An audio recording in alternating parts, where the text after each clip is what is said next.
Merci à tous de venir. Ce soir, on a le professeur Philippe Sansonetti qui va nous parler de ses choix de carrière et aussi de ses recherches actuelles. Ça continue un peu à microbo 2 fois de suite, mais on va potentiellement essayer de changer pour la prochaine fois. Si vous avez des speakers que vous avez envie d'inviter, de voir et que vous n'avez pas eu l'occasion de voir ou que justement vous avez vu et qui sont super intéressants, je vous invite à nous les faire remonter. N'hésitez pas. Et finalement, faites partager aux autres merci beaucoup pour d'être venu. Non, c'est un plaisir. J'espère que la façon dont j'ai un peu orienté cette présentation vous plaira. De toute façon, si ça ne vous plaît pas, vous m'interrompez et puis on peut passer à autre chose. Ce que j'avais prévu éventuellement pour commencer, sachant pas exactement ce que vous attendiez, mais voyant un petit peu le contexte, c'était de vous expliquer un petit peu ce qu'était le parcours presque du combattant d'un médecin dans les derniers quarts du XXe siècle qui voulait s'intéresser à la science. Et à cette époque-là, il n'y avait pas de programme MD, PhD, d'INSERM, d'école de l'INSERM et de choses de cette nature.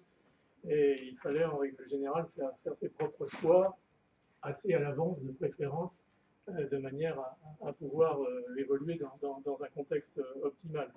Et au fond, ce que je voudrais vous raconter là, je pense que ça peut être partagé parce que les émotions, ça traverse les décennies. C'est un peu l'émotion d'un médecin, jeune médecin, qui cherche au fond sa voie dans la science. Je vais vous montrer un petit peu comment tout ça s'est passé. Et au fond, j'ai eu deux maisons qui sont montrées ici. C'est l'hôpital de l'Institut Pasteur et puis l'Institut Pasteur lui-même. D'ailleurs, je travaille toujours mon logo dans le bâtiment du Clos au premier étage. Donc j'ai appelé ça une histoire de deux passions et de sérendipité, devenir un médecin-chercheur au siècle dernier. Sérendipité, c'est un mot qui s'utilise assez peu en français, c'est plutôt en anglais. Je ne sais pas si vous connaissez la définition qu'en donnent les Anglais avec une pointe d'humour. C'est chercher une aiguille dans une botte de foin et trouver la fille du fermier. Et au fond, c'est un peu ce qui m'est arrivé en matière de parcours scientifique. Je n'ai pas trouvé la fille du fermier, j'ai trouvé un laboratoire de recherche à l'Institut Pasteur. En fait, j'ai commencé ma médecine en 1967. Et aucun d'entre vous était né probablement dans cette salle. J'étais en première année de médecine en mai 68. J'ai passé mon internat assez rapidement parce que j'avais vraiment cette passion de la médecine. Et un des hôpitaux qui m'a le plus frappé durant mon période d'internat, en fait, c'est l'hôpital Claude Bernard. Alors, ne le cherchez pas, il n'existe plus. Il a été détruit à partir de 1988, après sa fermeture. L'hôpital Claude Bernard, c'était un hôpital qui, comme vous le voyez, ressemblait plus à un stalag qu'à un hôpital. C'est une série de pavillons plus ou moins vétustes les uns à côté des autres. Il était le long du boulevard McDonald entre la porte, c'est la porte d'Aubervilliers et l'autre qui doit être la porte de la Villette en fait. C'était un hôpital qui faisait quasiment 1 kilomètre de long. Je ne vous dis pas quand on avait des gardes, quand il fallait passer d'un pavillon à l'autre, c'était sympa. On n'avait pas toujours un vélo. Et ce qui était formidable à cet hôpital Claude Bernard, c'est qu'au fond, et ça probablement vous vous en rendez plus compte maintenant, on avait encore les maladies infectieuses de ce que j'appelle le monde d'hier. C'est-à-dire qu'il y avait un bâtiment de rougeole, un bâtiment de varicelle, un bâtiment de coqueluche, et ainsi de suite. Et donc on passait d'un bâtiment à l'autre, visite et contre-visite. Et bon, j'ai vu ce qu'étaient les maladies infectieuses de l'enfance. J'ai vu les dégâts, la coqueluche, la rougeole. J'ai vu aussi, à partir de la fin des années 70-80, le bénéfice de la vaccination généralisée chez les enfants. C'est pour ça que quand je vois les débats actuels et les attitudes et les postures anti-vaccinales, mon sang ne fait qu'un tour. D'ailleurs, peut-être que vous avez vu sortir ce bouquin que j'ai publié en début d'année chez Odile Jacob sur les vaccins. Je ne me suis pas fait que des amis, mais au fond, j'ai passé l'âge de faire du mouron pour ça, et je pense que en tant que médecin, on doit avoir des attitudes claires sur un certain nombre de sujets. Donc ça a été l'hôpital Claude Bernard qui a vraiment marqué ma carrière, parce que c'est ça qui m'a décidé essentiellement à m'intéresser aux maladies infectieuses, vu la diversité des problématiques qui étaient soulevées. Et puis, parce que j'avais déjà un petit peu ça dans ma tête, je me suis arrangé pour faire un semestre d'internat à l'hôpital de l'Institut Pasteur. Donc à l'époque, il y a toujours les bâtiments, mais il a été fermé en 1999, à la suite qui sont devenus, d'ailleurs j'y avais participé essentiellement à un hôpital pour le traitement du sida, et quand les trithérapies sont arrivées au courant de l'année 1997, en fait, en quelques mois, l'hôpital s'est vidé, ce qui était un miracle. Hein. C'est un peu comme quand la pénicilline est sortie et qu'on a vu les pneumonies traitées, alors qu'auparavant les gens en décédaient éventuellement assez fréquemment. Ça a été vraiment spectaculaire, et malheureusement, comme il n'y avait pas de plan B, on était obligé de fermer cet hôpital. Mais cet hôpital était assez sympa parce qu'il était géré par des infirmières qui étaient en fait des sœurs, qui, au passage, vu ce qu'on entend actuellement sur le harcèlement dans les hôpitaux, là, on était vraiment à l'abri quand vous voyez l'aspect et l'habitus des sœurs qui circulaient dans les couloirs. Ça ne prêtait pas beaucoup à la gaudriole.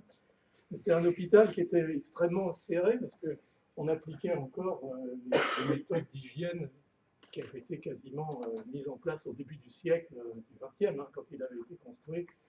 On rentrait dans les chambres, on voyait les patients, on ressortait des chambres par le balcon, on re-rentrait par c'était assez spectaculaire. J'ai jamais su si c'était très efficace, mais en tout cas, on n'avait pas tellement de contamination nosocomiale chez nos patients. Donc, il y avait probablement du vrai dans tout ça. Donc voilà, ça a été un petit peu ma période d'internat, mais j'étais déjà intéressé par la recherche, ou en tout cas par, disons, des aspects fondamentaux de la biologie, pour des raisons qui, quand j'essaye d'y réfléchir, touchent à l'observation qui avait été faite dès les années 1960, en fait. Les antibiotiques sont arrivés essentiellement, en France en particulier, à partir des années 50. La pénicilline, puis très rapidement la tétracycline, le chloramphénicol, la streptomycine. Tout ça est venu quasiment en bloc. Et donc, on voit ici ce qu'avait mis ce papier de Watanabe. Ce papier de Watanabe était la première rapport de la transmission de la résistance aux antibiotiques par des plasmides, par des éléments extra-chromosomiques. On les appelait à ce moment-là des épisomes. C'était un travail de premier auteur, et Watanabe, qui est décédé d'ailleurs récemment au Japon. Et dans ce papier, ils avaient mis une courbe qui était très intéressante, ou deux courbes qui étaient superposées. L'une, c'était la production, l'augmentation de la production annuelle d'antibiotiques. Donc là, vous avez la tétracycline, le chloramphénicol, la streptomycine, où le tonnage était à peu près similaire. Et puis avec un décalage de 5 ans à peu près, on voyait, là ils étaient en 1963, donc on voyait survenir la résistance. Et ça, c'était des choses qui avaient été éventuellement anticipées par Fleming, par Alexander Fleming, dès la découverte de la pénicilline. Il avait dit attention, j'ai vu des microbes qui résistaient ou qui devenaient résistants sur nos boîtes. Et en tout cas, ça s'est confirmé à ce moment-là. Et au fond, cette crise de l'antibiorésistance, elle a commencé très très tôt. Elle a commencé au fond dans les 5 à 10 ans qui ont suivi la généralisation de l'antibiothérapie. Et ça m'intéressait beaucoup, et ça m'intéressait d'autant plus qu'il y avait à l'Institut Pasteur des gens comme François Jacob, par exemple, qui commençaient à publier un certain nombre de papiers sur ces épisomes, justement, et sur cette possibilité de transfert de matériel génétique. Et d'ailleurs, quand on prend la bibliographie de ce papier, vous voyez que François Jacob était cité ici X fois comme auteur. À l'époque, la bibliographie était moins longue qu'à l'heure actuelle. Alors donc, j'ai commencé à m'intéresser à faire de la recherche pendant mon internat, et je me renseignais parce que je pensais bien que ça ne pouvait pas se faire comme ça. J'avais un peu l'Institut Pasteur déjà dans le collimateur, et d'ailleurs le fait d'être allé comme interne, c'était un peu pour mettre mon pied dans la porte, comme disent les anglo-saxons. Mais j'avais demandé quelques avis à certains de mes grands patrons, comme on les appelait à l'époque, Et il y en avait un, ça m'est resté incrusté vraiment dans la tête, parce qu'il m'avait dit, Sansonetti, si vous échouez dans votre carrière hospitalo-universitaire, vous devez toujours faire de la recherche, c'est pour ça qu'on a créé l'INSERM. Donc ça vous en dit long sur l'estime que les grands médecins de l'époque avaient de la recherche scientifique. Pour eux, c'était soit un machin pour se débarrasser des crétins, soit quelque chose pour s'occuper par défaut quand on avait loupé sa carrière hospitalo-universitaire. Bon, ça ne m'avait pas trop plu, mais en fait, je m'étais dit à cette époque-là qu'au fond, peut-être les mandarins n'avaient pas toujours raison, et que faire de la science, ce n'était pas nécessairement une mauvaise chose. Donc je suis arrivé comme interne à l'Institut Pasteur, et j'ai commencé, en plus de mon boulot de médecin dans le service, dans l'hôpital, comme je disais, à m'insinuer un petit peu dans l'Institut. Alors ça, c'est la photo de l'Institut Pasteur, des directeurs, des chefs de service, on disait à l'époque, de l'Institut Pasteur en 1975. Vous en connaissez quelques-uns, j'imagine quand même, en particulier Jacques Monod et François Jacob. Ça fait un peu sortie du présidium du Soviet suprême. Il y a 2 femmes, et encore, elles n'ont pas l'air très féminines. C'était ça, hein, l'Institut Pasteur de l'époque, et je me demande encore comment ça a pu m'attirer, parce que franchement, quand on les voyait tous, alors je ne sais pas, peut-être aujourd'hui on prendrait des photos, d'abord ça ne tiendrait pas comme ça sur les escaliers d'un bâtiment, il y a plus de 100 unités maintenant à l'Institut Pasteur, mais enfin bon voilà, c'était ça, et il faut l'assumer, et c'est mon histoire.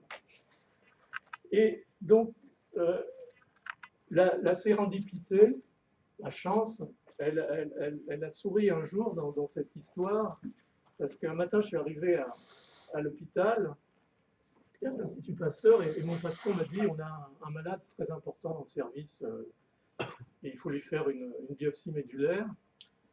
Et comme j'avais fait déjà pas mal d'hématologie, j'étais un peu familier de tous les gestes, des fonctions sternales et des biopsies médulaires.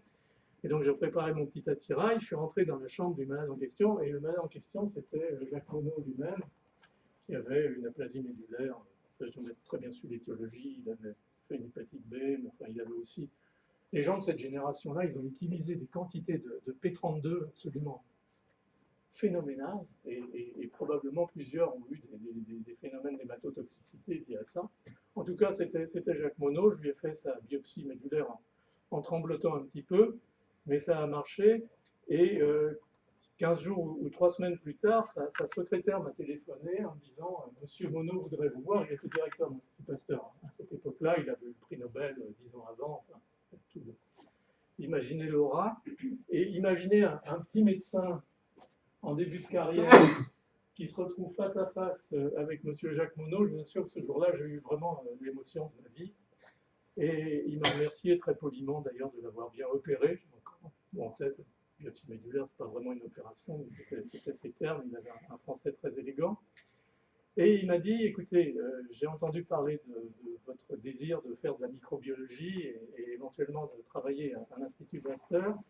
Donc, si vous êtes intéressé, on a cette fameuse bourse roux, telle qu'on l'appelle à l'Institut Pasteur, qui était un peu la bourse qui permettait aux jeunes de rentrer à l'Institut et éventuellement à terme d'y faire une carrière. En tout cas, il m'a dit, je vous la donne pour 1 an pour faire les cours de l'Institut Pasteur, vous former à la microbiologie, à la génétique, et puis on verra après ce qu'on peut faire. C'était comme ça à cette époque-là. Je ne veux pas caricaturer, mais je n'avais pas un papier, j'avais rien publié. Enfin, 1 ou 2 trucs dans la presse médicale dans mes 2 premières années d'internat. Il y avait, je dirais, c'est un bon élément. Alors, je ne dis pas que j'ai réussi de façon flamboyante, même si hein, ça n'a pas trop mal marché, mais il n'y avait pas cette espèce de sélection un petit peu mécanique telle qu'on l'a fait maintenant sur si vous n'avez pas 2 papiers dans Nature, un papier dans Cell, 3 papiers dans Science, vous n'existez pas. À l'époque, je pense qu'on s'intéressait beaucoup plus au parcours des gens, à ce qu'ils voulaient faire, à cette espèce d'énergie ou d'impression vraiment de motivation extrême qui pouvait les faire bouger vers la science. Et ça, c'est quelque chose auquel je suis toujours resté très sensible dans ma carrière. J'étais dans beaucoup de commissions d'évaluation pour des postes, pour des prix scientifiques, et j'ai toujours essayé de prendre un petit peu la défense de ces Olibrius qui n'ont rien à montrer sur le plan de leur capacité scientifique jusqu'alors, qui n'ont pas des publications brillantes, mais qui ont des idées, qui sont intelligents, qui ont une espèce comme ça de motivation. Et au fond, je veux dire, quand François Jacob a été engagé à l'Institut Pasteur, je pense que c'était juste après la guerre, en 1946 ou en 1947, lui aussi, il n'avait aucune publication, il était médecin, il voulait être chirurgien, il était perdu, il ne savait plus très bien quoi faire, et André Lvoff l'avait pris parce que, manifestement, il dégageait quelque chose, une énergie, une rigueur intellectuelle, une culture aussi, c'était quelque chose qui était important à l'époque, que éventuellement d'autres n'avaient pas, même s'ils avaient éventuellement des publications plus brillantes, voire des publications tout court.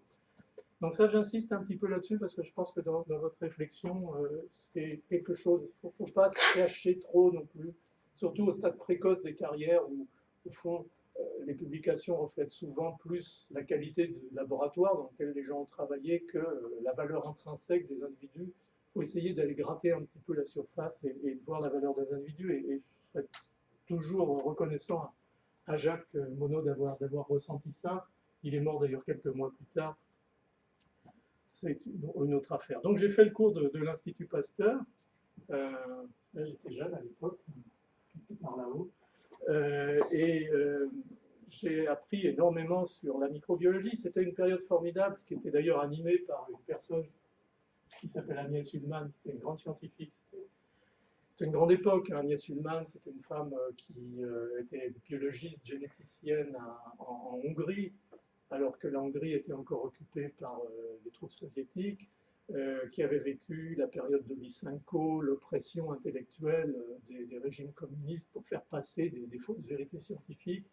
Et Agnès était partie, et à ce moment-là, avait réussi à s'échapper de Hongrie, et avait finalement échoué, entre guillemets, à l'Institut Pasteur, où elle était devenue un des membres de ce fameux laboratoire dans le grenier, là, dans ce bâtiment du Clos, que je vous ai montré tout à l'heure, où elle était une des éléments finalement fondateurs de toute cette biologie et génétique moléculaire. Donc Agnès m'a appris la génétique moléculaire et je dois avouer, je ne pouvais pas trouver meilleur professeur. Et c'était vraiment, donc, 1977, là on doit être 76 ou 77, c'était vraiment une période absolument extraordinaire parce que la génétique moléculaire venait de naître, essentiellement d'ailleurs chez les bactéries. Hein. On passe son temps à dire que la microbiologie c'est fini. On voit bien qu'avec CRISPR-Cas et autres, la microbiologie ça continue à nous montrer le chemin sur des mécanismes tout à fait fondamentaux. Mais là on était, imaginez, c'était 25 ans plus tôt,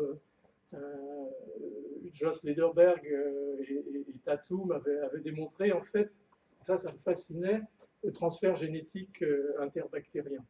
Ils avaient montré que certaines bactéries, coli, hébergeaient un facteur de fertilité, qu'ils avaient appelé F pour fertilité, et que ce facteur de fertilité qui est capable de mouvoir des caractères génétiques dans une souche réceptrice qui était une souche F-. Ça avait été publié dans Nature en 1946. Et puis en 1953, William Hayes, qui était un Irlandais, il travaillait à Dublin, puis ensuite il est parti en Australie, avait montré que ce transfert il était vraiment unidirectionnel et qui se faisait effectivement entre une bactérie donatrice et une bactérie réceptrice. Et vous voyez, la date de la publication, c'est 1952. Ça paraît tout bête maintenant, mais à l'époque, c'était vraiment conceptuellement extrêmement innovant. Et puis surtout, dans ma nouvelle maison, dans l'Institut Pasteur, en tout cas ce qui était partiellement ma maison, puisque j'ai pris ensuite l'internat et j'ai fait ce qu'on appelait le DEA à l'époque, vous appelleriez ça le M1 et le M2 maintenant, et puis après pour la thèse. Mais on était vraiment dans une période tout à fait glorieuse des débuts de cette génétique moléculaire. Et surtout, ce qui m'avait fasciné, c'était cette fameuse expérience de François Jacob et Elie Wollman. On s'est toujours demandé pourquoi Elie n'avait pas eu le prix Nobel, parce que son rôle là-dedans était aussi important que celui des autres. Wollman et Jacob, et surtout Wollman, en fait, avaient montré que que ce transfert des facteurs de souche F, HFR à F-, était relativement lent, et que ça laissait le temps éventuellement de l'interrompre. Lee Volman avait mis au point un système, c'était en fait, ça s'appelle, je ne trouve plus le mot, mais enfin bref, une espèce de shaker qui lui permettait de secouer physiquement les bactéries de façon à dissocier les paires qui étaient en train de se passer, de s'échanger leurs chromosomes, de façon unidirectionnelle encore une fois. Et du coup, il a pu montrer une séquence temporelle dans le passage de ces marqueurs génétiques et au fond, commencer en utilisant des souches HFR qui transmettaient à partir d'une certaine partie du chromosome et puis d'autres qui transmettaient dans l'autre sens éventuellement à partir d'une autre zone, réussir à montrer en fait que le chromosome était circulaire et à cartographier, à mapper, à donner la première cartographie génétique d'Escherichia coli. Donc ça me fascinait complètement parce que je trouvais que vraiment il y avait une espèce de... On voit parfois la complexité de la science actuelle, il y avait une espèce de simplicité dans tout ça qui était absolument extraordinaire et pour quelqu'un comme moi, j'étais vraiment tout à fait émerveillé. Et puis, il y a eu aussi d'autres papiers. Ce que vous voyez aussi, c'est que toute cette équipe-là, ils s'en fichaient complètement de publier dans les journaux américains. Ils publiaient, ou anglo-saxons, ils publiaient dans les journaux français, essentiellement dans les comptes rendus de l'Académie des sciences. Ils avaient un copain à l'Académie des sciences, ils se passaient les articles, tout ça se faisait en famille. Et c'était très bien parce que ça n'a pas empêché que ces papiers-là ont été à l'origine du prix Nobel de 1965. C'est même une époque où les chercheurs américains et anglais venaient à l'Institut Pasteur et apprenaient le français pour pouvoir justement lire ces articles du groupe Lvov, Monod, Jacob, Goldman. Donc c'était vraiment ce que j'ai appelé les 15 glorieuses. Et dans ces papiers que j'avais ressassés en préparant ces cours de l'Institut Pasteur, j'avais aussi vu que de temps en temps, le facteur F, il est capable de transférer aussi des gènes métaboliques, et en particulier, bien entendu, l'opéron lactose. Et donc ça voulait dire qu'il y avait la possibilité pour ces facteurs non seulement d'entraîner le transfert chromosomique, mais aussi d'être à l'état épisomal et de pouvoir transférer des gènes, qui en l'occurrence étaient là des gènes métaboliques, mais bon, on avait vite fait le lien avec le transfert des gènes de résistance aux antibiotiques. À l'évidence, les choses se passaient comme ça, et au fond, la boîte noire était en train de se révéler totalement. Donc tout ça, c'est terminé par un de mes amis aux États-Unis, pour qui j'ai énormément d'affection et d'estime, qui a maintenant plus de 80 ans d'ailleurs, qui est Stanley Falco, qui est vraiment un des pères fondateurs de l'utilisation de la génétique dans la pathogénicité microbienne. Et Stan avait toujours l'habitude de dire, c'est Americans discovered sex in bacteria, but it took two Frenchmen to understand the subtleties of how it worked. Et ça le faisait beaucoup rire. Ça nous faisait beaucoup rire aussi. Il avait d'ailleurs fait des caricatures. On trouve la tête d'Elie Volman, qui est très, très, très reconnaissable. Il avait bien entendu immédiatement appelé ce transfert interrompu, le coitus interruptus des bactéries, même si c'est pas exactement comme ça que ça se passe dans la réalité. Le transfert génétique chez les bactéries, c'est pas tout à fait exactement la même situation chez les eucaryotes et en particulier chez les mammifères. Mais enfin bon, ça amusait Stanley de présenter les choses comme ça et on ne va pas lui en vouloir certainement. Et puis il y avait une autre aventure qui venait de se passer à l'Institut Pasteur à ce moment-là. Celle-ci, c'était encore François Jacob et Jacques Monod. C'est au fond celui de la découverte tout simplement de la régulation génétique. C'est-à-dire que là, on était sur les épisodes précédents avec le transfert génétique, la cartographie des chromosomes microbiens. Là, d'un seul coup, on changeait d'échelle, on passait dans la régulation génétique. Et ce qui est, au fond, le papier de Journal of Molecular Biology de 1966, quand je me souvienne, a été un de ces papiers fondateurs qui vous font un prix Nobel, où, au fond, ils ont montré qu'il existait entre le gène et la protéine, qui était en l'occurrence la bêta-caractosidase, des systèmes intermédiaires En particulier, il y avait un promoteur, il y avait un opérateur qui venait se fixer sur le promoteur et qui le régulait. Et puis, il y avait quelque chose entre le gène et la protéine qui était susceptible de transformer l'information et que ce quelque chose, en fait, allait s'associer au ribosome. Quand vous lisez ça, moi, je ne sais pas ce que ça vous fait à vous, mais moi, peut-être c'est parce que j'ai vécu cette époque-là, ça me fait quand même des frissons. Et en fait, il a fallu, en gros, attendre la mise en place de ce schéma. Vous voyez, l'objet, il est là. Avec, non, pas ici, ça c'est la protéine, il est ici. Avec déjà des modèles, ils adoraient faire des modèles dans tous les sens. Et au fond, dans les 6 mois qui ont suivi, on a découvert l'ARN messager et l'affaire était réglée. La boucle était bouclée sur, au fond, l'induction de l'expression génétique, l'ARN messager, la traduction de l'ARN messager et la protéine. Quand vous avez vécu des choses comme ça directement ou qu'on vous les a racontées avec le talent qu'avait Agnès Ullmann, c'est sûr que même médecin, ça vous secoue un petit peu et vous avez vraiment envie de regarder du côté de la science. Alors, il y a 2 choses. Je me souviens, les derniers mois de ce cours, ce qu'on appelle le grand cours de microbiologie, on faisait des... Pierre Thioulet, que vous connaissez peut-être, hein, qui est l'homme qui a fait le premier vaccin hépatite B recombinant. Pierre était parti aux États-Unis, il était allé chez Hamilton Smith, j'ai eu la chance de le rencontrer après, et il avait travaillé avec ces enzymes un petit peu bizarres, dont une s'appelait EcoR1 en particulier, et Hamilton Smith et Stanley Cohen, en fait, venaient de découvrir les enzymes de restriction, et on commençait, en particulier Stanley Cohen, a eu la première intuition que ces enzymes de restriction allaient pouvoir servir à découper des gènes et à les transférer dans des vecteurs, éventuellement dans des plasmides. C'était vraiment, sans qu'on le dise encore, les débuts du clonage génétique, et ça a été aussi un moment d'émotion assez intense. Et en fait, je me suis plongé dans ce qu'était la Bible à l'époque, déjà de la biologie, enfin de la génétique moléculaire, qui était Molecular Biology of the Gene. Je crois que c'est un bouquin qui a battu les records de nombre de rééditions. Je ne sais pas à combien on est à l'heure actuelle, mais ça doit être au-delà de la trentaine. Et pour les jeunes de l'époque, c'était un bouquin d'une simplicité, d'une rigueur, comme l'était encore une fois la génétique de cette époque.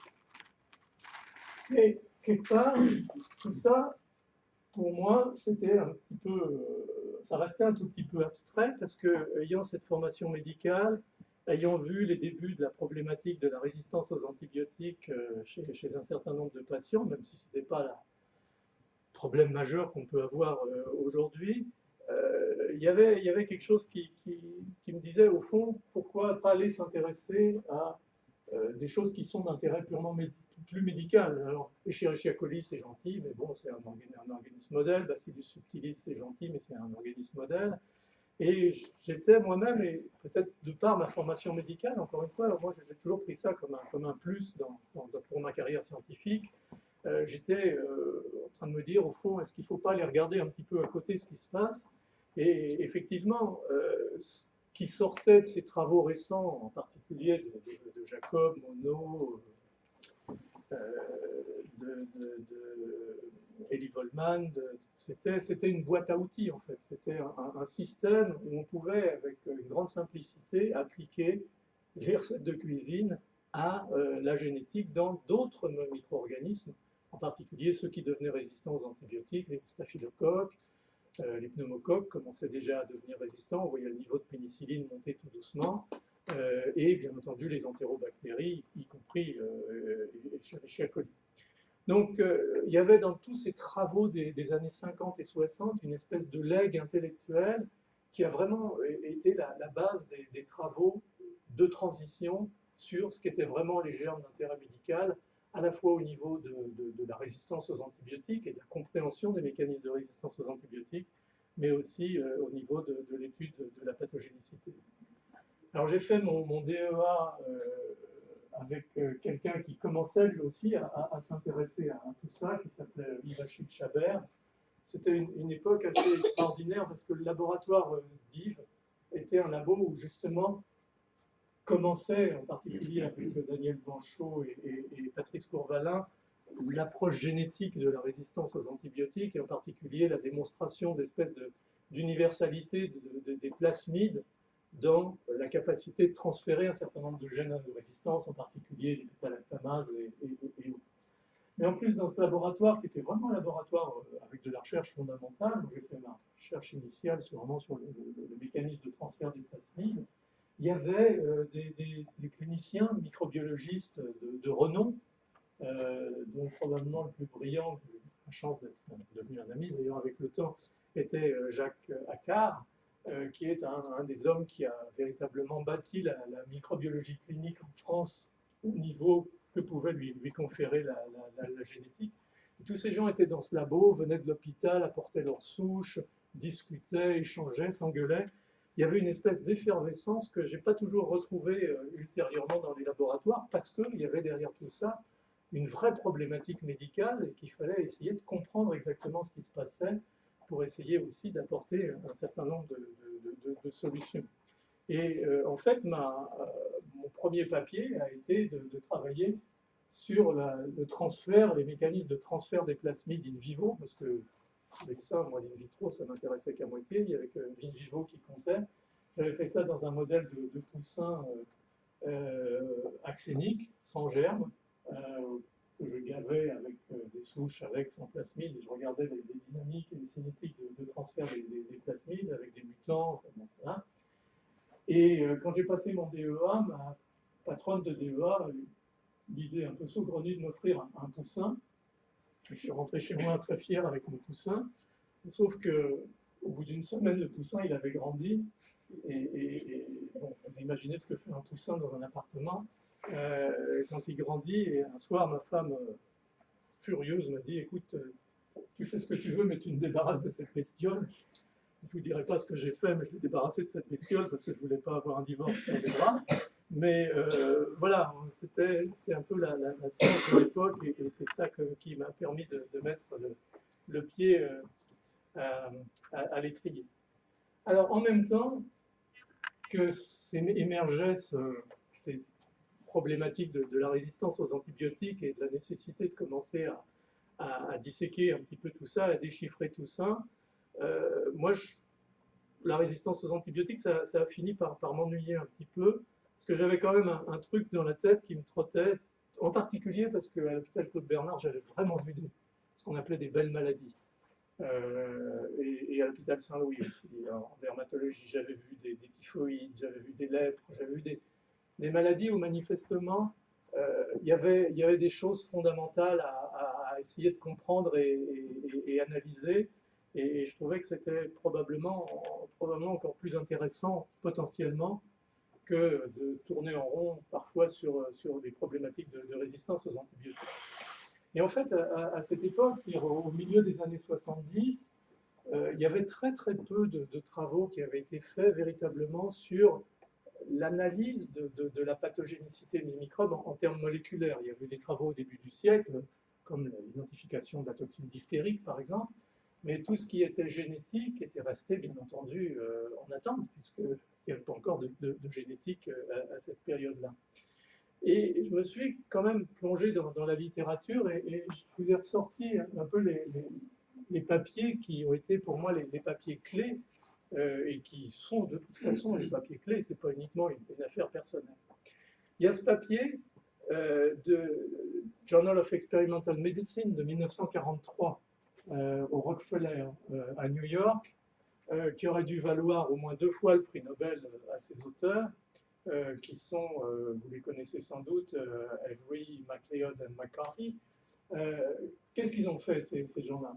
Ils ont montré, à la suite des travaux de Griffith à Londres quelques années auparavant, qu'on pouvait transférer l'expression de la capsule du pneumocoque d'une souche capsulée à une souche non capsulée.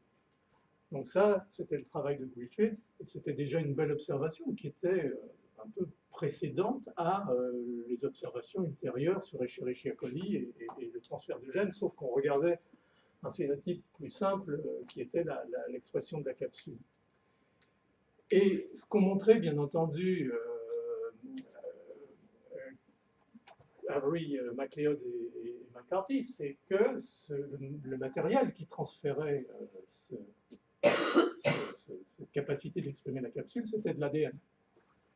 Et donc, de là, au fond, de ce papier, est née l'idée que l'ADN était le support de l'information génétique, et par la suite, vous savez ce qu'il en est advenu avec Crick, Watson et toute la suite, y compris l'aventure, la saga de l'Institut Pasteur. Donc ça, c'est un des grands papiers, parce que pour moi, il conjuguait à la fois la pathogénicité, la capsule, les souches non capsulées étaient non virulentes, les souches capsulées tuaient les lapins, étaient virulentes, la génétique et la découverte du substrat de l'information génétique qui était l'ADN. Et puis il y avait d'autres papiers qui commençaient à sortir, par exemple les Horskopf, c'était un couple qui travaillait à Copenhague, s'était intéressé aux colis, mais cette fois-ci aux colis pathogènes, aux colis qui donnaient des diarrhées chez les bovins et chez les porcs. Et ils avaient montré que ces colibacilles, contrairement au K12 qu'utilisait la bande à Jacob, avaient une espèce de structure de surface qu'ils ont appelé des pilis, qu'on a appelé des fimbriers, enfin vous voyez ces espèces de baguettes en fait, qui sont ou qui s'avéreront être les éléments d'interaction des microbes pathogènes avec l'épithélium intestinal par exemple, ou l'épithélium urinaire. Là c'était l'épithélium intestinal, ça donnait la diarrhée chez les bovins et les ovins. Et ce qu'avaient montré Fritz et Ida Horskopf, c'est que l'expression de ces facteurs de virulence, on les appelait comme ça maintenant, était en fait codée par des plasmides et pouvait être transféré de souche à souche. Et très rapidement, dans le groupe de Stanley Falco, a été montré, en particulier par Magisso, que les toxines aussi de colibacilles, ces fameuses entérotoxines de colis, étaient codées au même titre que les facteurs d'adhésion par des plasmides. Donc c'était vraiment le début de plonger dans la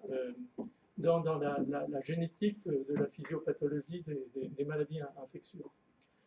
En même temps, à peu près, un chercheur anglais, Harry William Smith, et un chercheur allemand, qui est Werner Goebel, s'intéressaient aux hémolysines, qui étaient aussi envisagés comme étant possiblement des facteurs de virulence. Ça disait les globules rouges, donc on pensait que ça pouvait attaquer les membranes cellulaires, et donc ça allait être des facteurs de pathogénicité.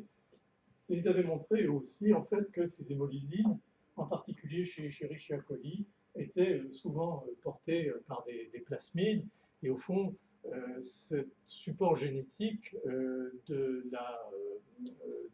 hémolysines, des toxines, était quelque chose qui était au fond déjà connu, parce que Freeman, en 1951, oui, un peu, avait montré que la toxine diphtérique, par exemple, était codée par un bactériophage, donc par un élément extra-chromosomique, certes, mais qui était intégré en tant que prophage dans le génome de Corynebacterium diphtheriae.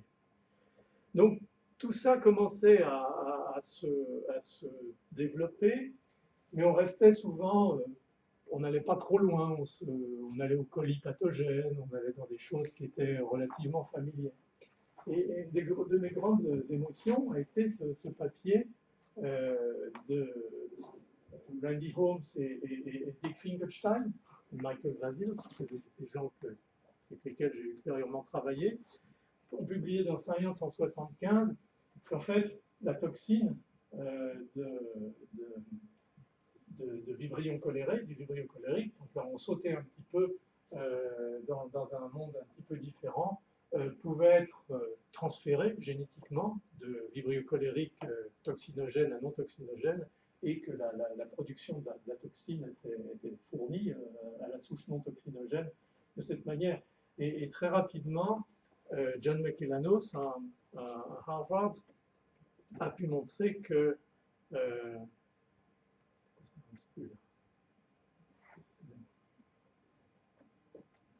peu bloqué pour des raisons qui m'échappent. Voilà. John McElanos a, du coup j'ai appuyé plusieurs fois. Voilà. À Harvard a pu montrer que à la fois la toxine cholérique était codée par un phage, intégré comme prophage dans le génome de Vibrio cholerae, et a pu commencer à démontrer et à identifier des gènes de régulation de l'expression de la toxine cholérique. Et donc tout ça, c'était passionnant parce que pour quelqu'un qui commençait vraiment à s'intéresser au sujet, Stan Falco, dont je vous ai déjà parlé, avait publié en 1975 ce bouquin qui était un bouquin qui était censé faire la revue de la situation des bases génétiques de la résistance aux antibiotiques et en particulier du rôle des plasmides dans le transfert de la multirésistance aux antibiotiques. Et vous voyez que ce bouquin, je ne plaisante pas, je l'ai beaucoup lu et consulté, ça a été ma Bible aussi pendant un certain temps. Il a un petit peu souffert, mais j'y tiens comme à la prunelle de mes yeux parce que je crois que c'est ce bouquin qui m'a vraiment décidé définitivement à faire de la génétique de la pathogénicité. Et il y avait à la fin de ce bouquin deux chapitres.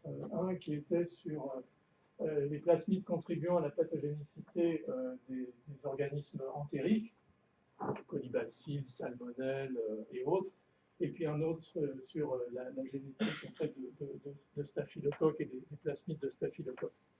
Donc il y avait tout doucement un corps de données qui commençait à se construire par des gens qui avaient poussé un petit peu les frontières et qui commençaient à utiliser toute cette génétique moléculaire naissante pour aller analyser des pathogènes d'autre nature que simplement Escherichia coli. Donc au fond, je me suis retrouvé un peu sur le marché à ce moment-là, intéressé d'appliquer ce que j'avais appris en génétique moléculaire à un micro-organisme pathogène. J'avais vu beaucoup d'infections entériques, patients hospitalisés, en particulier avec des fièvres typhoïdes. Il y avait une maladie qui m'avait intéressé, c'était la dysenterie bacillaire, c'était Shigella. Et Shigella m'avait d'autant plus intéressé que, comme c'est très proche d'Escherichia coli, en fait c'est la même espèce, simplement un pathovar d'Escherichia coli, je me disais que la génétique serait peut-être un petit peu plus facile à faire.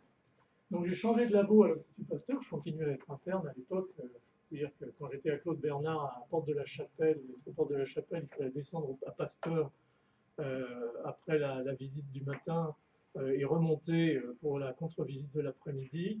Je finissais généralement à minuit et ça a été des moments un petit peu difficiles, mais ça montre que quand on a la motivation, on arrive à faire les choses à condition d'avoir une conjointe qui comprend. Mais comme ma femme était très occupée professionnellement elle-même, elle était hématologue, on arrivait à peu près à se rencontrer de temps en temps et à se parler. Et on a quand même eu 3 enfants, donc ça prouve qu'il y avait des moments de relaxation, mais pas beaucoup à cette époque. Donc, j'ai cherché un peu, et en bricolant avec Shigella sonei en particulier, je me suis aperçu que Shigella sonei, la souche sauvage, c'est-à-dire celle qui est pathogène, avait des colonies très lisses sur les boîtes de culture, très rondes, assez comme s'il y avait un peu une capsule. Et puis que quand on la striait sur une boîte de pétri, on perdait assez fréquemment, ça dépendait des souches, mais souvent ça pouvait être 50% par génération quasiment, l'expression de ce matériel de surface qui était en fait le lipopolysaccharide de la souche de Shigella sonei.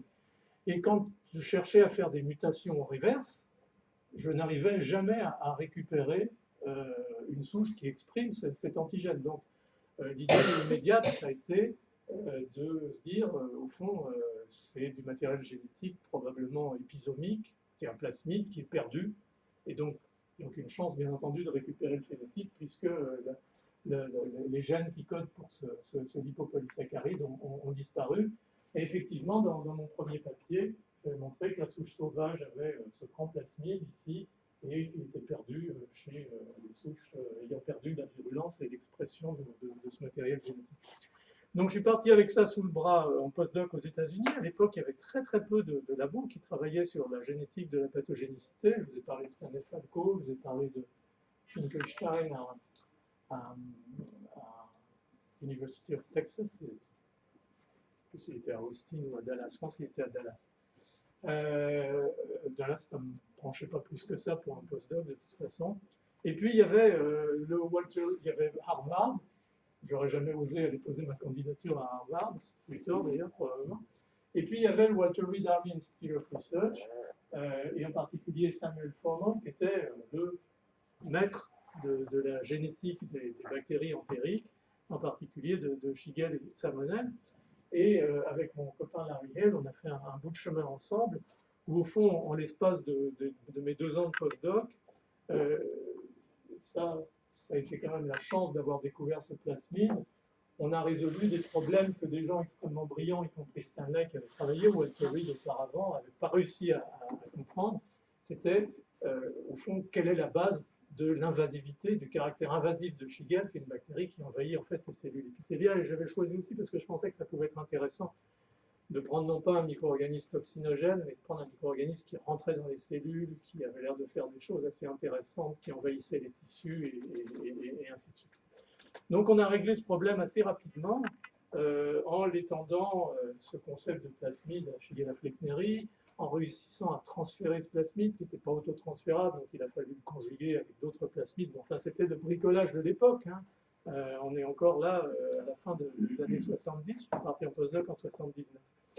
Mais on a réussi à faire un certain nombre de papiers, j'ai réussi à faire un certain nombre de papiers intéressants, mais celui auquel je tiens le plus, c'est celui-là.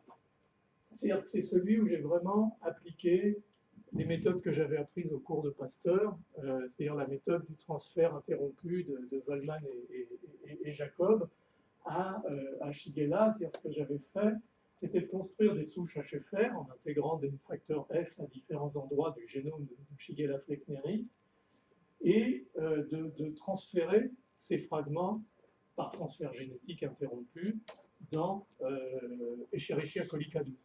Alors d'abord, j'avais transféré le plasmide de virulence qui procurait vraiment toute la capacité d'invasion cellulaire. Et ces cellules devenaient, effectivement, les bactéries réceptrices devenaient invasives dans des cellules en culture, cellulaires en particulier. Et puis peu à peu, j'avais intégré et mappé un certain nombre de loci sur le chromosome qui permettaient de compléter le phénotype de virulence et d'arriver jusqu'à un phénotype complet où la bactérie était capable d'envahir les tissus intestinaux dans des modèles expérimentaux, comme chez le lapin par exemple, de causer de l'inflammation, de détruire les tissus, c'est-à-dire de reconstituer à peu près ce que ressemblait à la shigellose chez l'homme. Donc ça, c'est un papier auquel je tiens beaucoup parce que c'est un peu mon application du leg de Jacob et Waldman à l'étude de la pathogénicité. C'était un des papiers un petit peu, je dirais, phare dans le domaine à cette époque-là. Ce mapping, finalement, c'était une espèce de génomique de Shigella, de proto-génomique de Shigella, avant la lettre, à partir de laquelle on a vraiment pu identifier l'ensemble des facteurs qui étaient nécessaires et suffisants à la pathogénicité d'un micro-organisme invasif. C'était ça un petit peu l'originalité du travail. Et c'est ce qui nous a lancé ensuite, qui m'a permis de monter mon labo à l'Institut Pasteur. Quand je suis rentré de mon postdoc, la génétique moléculaire, j'avais l'impression de maîtriser relativement correctement. Il fallait bien sûr commencer à se mettre à la biologie moléculaire, parce que ça y est, on savait à quoi ça servait les enzymes de restriction, on savait cloner des gènes, on commençait à savoir les séquencer dans la méthode Sanger. Il fallait à peu près un mois pour séquencer un gène de militaire de base, alors que maintenant, il faut en gros une journée et demie pour séquencer un génome entier, et encore généralement, on peut en séquencer plusieurs en parallèle. C'était une autre époque, mais c'était pas moins intéressant de toute façon, parce qu'on avait quand même l'impression d'être en permanence sur la frontière. Et puis surtout, il s'est passé là une transition intéressante. Là, on est au tout début des années 1980. C'est-à-dire qu'à force de mettre des bactéries invasives sur des cellules et de regarder si elles rentraient, si elles ne rentraient pas, on a fini par se dire que ce serait peut-être intéressant de se mettre plutôt à la place de la cellule maintenant et de voir comment la cellule réagit à tout ça. Et ça a été vraiment une plongée formidable dans la biologie cellulaire. Donc après avoir appris la génétique moléculaire, il a fallu que j'apprenne la biologie cellulaire. C'était pas facile parce que j'étais rentré de ce postdoc. J'avais pris un poste de chef de clinique à l'hôpital de l'Institut Pasteur. On était au début des années 80. Je ne sais pas si vous vous souvenez, il s'est passé un truc assez bizarre au début des années 80 qui a un peu changé la face de la médecine. C'est la survenue du sida. Et on a vu à partir de 83-84 enfler malheureusement cette épidémie qui est vite devenu hors contrôle. L'hôpital était plein, il a fallu organiser les consultations, recevoir des patients non seulement de France mais de l'étranger.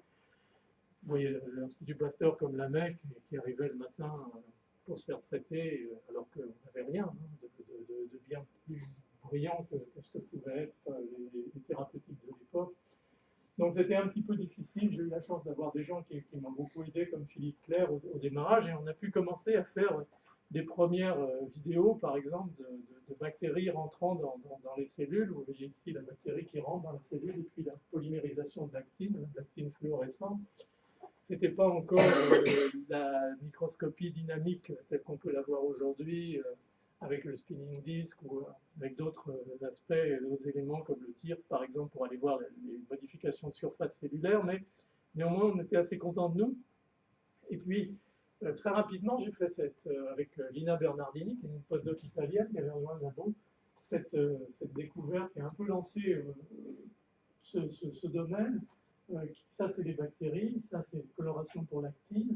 Et à l'époque, on avait un microscope à fluorescence à l'Institut Pasteur, il était dans le département d'immunologie. J'étais allé squatter la salle de fluorescence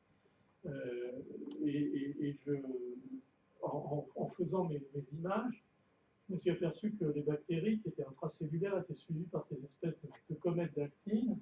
Et on a pu très rapidement montrer en fait que les bactéries, une fois intracellulaires, rompaient leur vacuole de phagocytose et commençaient à bouger dans les cellules, comme vous voyez ici, les colonisaient, puis pouvaient éventuellement faire ces protrusions qui leur permettaient de passer d'une cellule à l'autre. Donc ça, c'est ce genre d'approche où tout doucement est venu s'intégrer la biologie cellulaire, qu'on a fini par appeler la microbiologie cellulaire, mais qui a été un petit peu une méthode de travail pendant les 2 décennies, voire même encore aujourd'hui, qui ont suivi. Alors, la première étape, bien entendu, je m'arrête là pour les diapositives, je fais bien parce que c'est devenu blanc. La première étape a été celle de l'observation, en fait, mais comme je disais aux étudiants cet après-midi, l'observation dans ces domaines, elle a toujours été fondamentale. Je suis arrivé dans un institut Pasteur où le culte, c'était le culte de la belle manip à la Monod, à la Jacob, où il fallait beaucoup réfléchir, faire des hypothèses, et puis ensuite essayer de prouver ces hypothèses par la belle manip. Là, les hypothèses, une bactérie qui rentre dans une cellule, on ne sait pas très bien comment ça marche. Une bactérie qui bouge dans une cellule, ça ne s'invente pas, il faut le voir pour le croire, si je puis dire. Et donc, on a un peu rapidement, avec des collègues en microscopie électronique, en microscopie à fluorescence, un petit peu changé le paradigme et montré que pour la pathogénicité, il fallait souvent voir d'abord les phénomènes et ensuite, éventuellement, quand ils avaient l'air pertinents, les analyser avec les moyens nécessaires, que ce soit la génétique moléculaire, que ce soit la biologie cellulaire, que ce soit la biochimie, ou tout ce que vous voulez d'équivalent. Et on a été plusieurs, moi j'avais commencé aussi à travailler sur l'hystéria. Il y a un certain nombre de groupes qui se sont développés à ce moment-là à l'Institut Pasteur sur cette base de la microbiologie cellulaire qui ont commencé à étudier l'hystéria, Mycobacterium tuberculosis, Mycobacterium leprae. Donc il y a eu une espèce de moment un peu de grâce, je dirais, où au fond la pathogénicité microbienne moléculaire et cellulaire a véritablement émergé chez nous à l'Institut Pasteur, mais aussi bien entendu dans d'autres laboratoires, en particulier aux États-Unis. Mais je pense que la partie cellulaire, on a vraiment lancé grâce au fait que Shigelle était une bactérie intracellulaire. Si c'était resté extracellulaire, on se serait probablement moins intéressé aux altérations de la dynamique du cytosquelette, à la signalisation du cytosquelette et ainsi de suite, montrant qu'en fait ces bactéries sont extrêmement subtiles et sont capables de produire des effecteurs qui vont manipuler le cytosquelette, de les injecter avec des appareils de sécrétion très particuliers qu'on appelle les appareils de sécrétion de type O, type 4. Donc ça a été une grande période qui a couvert un peu, je dirais, les années, fin des années 80, début des années 90, où s'est créée véritablement une discipline. Mais moi, mon problème, en fait, il restait quand même assez chroniquement médical, c'est-à-dire que je disais que la biologie cellulaire et faire ces analyses extrêmement poussées, c'était très bien, on a essayé de le faire au maximum, mais ce n'était pas nécessairement totalement en phase avec la médecine. Et du coup, j'ai réorienté un petit peu le labo à cette époque-là dans deux directions. Une qui a été de brancher un module inflammation, parce qu'au fond, la shigellose, c'était de l'inflammation intestinale et de la destruction des tissus par l'inflammation. Donc là aussi, on avait pensé rapidement que ça pouvait être intéressant d'utiliser, de continuer à utiliser Shigelle comme une espèce de sonde pour aller étudier des mécanismes, cette fois-ci au-delà de la biologie de la cellule, des mécanismes d'induction ou de régulation de l'inflammation.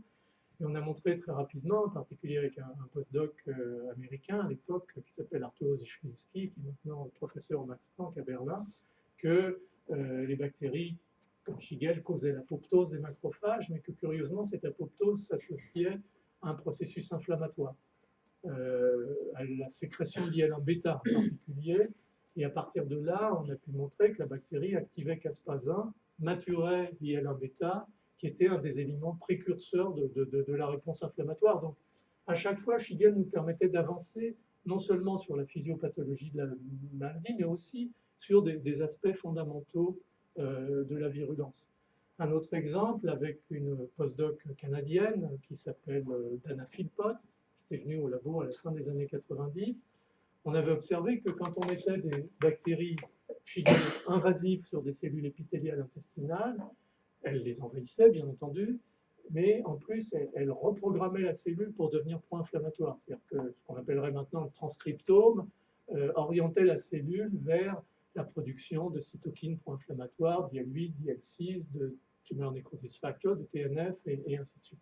Donc ça, c'était déjà un aspect intéressant, mais encore plus intéressant, lorsque on mettait sur ces cellules un mutant non invasif, c'est-à-dire une bactérie incapable de rentrer dans les cellules, on perdait cette reprogrammation pro-inflammatoire, ou au moins elle survenait très tardivement et à un niveau très très faible par rapport à l'explosion en quelques minutes qu'on observait avec une souche invasive. Et ça nous a un petit peu titillé, bien entendu, parce qu'à l'époque, l'induction de l'inflammation, c'était les toll-like récepteurs, le papier pionnier, c'est le papier de Bruno Lemaître et de Jules Hoffman dans Cell en 96, montrant le rôle des tolls chez la drosophile comme censeur de produits bactériens, en particulier de peptidoglycanes. L'année suivante, la découverte de TLR4 comme censeur du lipopolysaccharide, ce qui a valu le prix Nobel à Jules Hoffman et comment s'appelle-t-il bon, on va revenir, excusez-moi. Donc, l'idée était que c'était ces senseurs extracellulaires, les toll-like récepteurs, les TLR1, TLR2, 4 et autres, qui scannaient l'environnement microbien et qui entraînaient cette programmation pro-inflammatoire des cellules à la fois du système immunitaire, mais aussi des cellules non immunitaires, comme les cellules épithéliales. Boris Beutler, excusez-moi. Longtemps, ça se télescope un petit peu dans les neurones qui vieillissent. Et donc, là, on avait un exemple que ce n'était pas des tolls, puisque deux bactéries identiques, à ceci près qu'une rentrait, l'autre ne rentrait pas, entraînaient une réaction inflammatoire. Donc, on s'est dit, il y a peut-être des senseurs intracellulaires qui permettent de repérer les bactéries une fois qu'elles sont rentrées. Et on a, à cette occasion-là, avec Dana et Stéphane Girardin, qui était un étudiant qui avait rejoint le labo, démontré que les molécules NOD, qui sont des molécules avec des séquences riches en leucine, en particulier NOD1 et NOD2, étaient ces fameux senseurs intracellulaires qui, en fait, on a montré très rapidement, c'est partie des papiers qui ont été le plus cités, en fait, reconnaissaient le peptidoglycane, des fragments du peptidoglycane bactérien qui font partie du turnover de la biosynthèse du peptidoglycane, en particulier le muramyl tri ou tétrapeptide pour NOD1 et le muramyl dipeptide pour NOD2.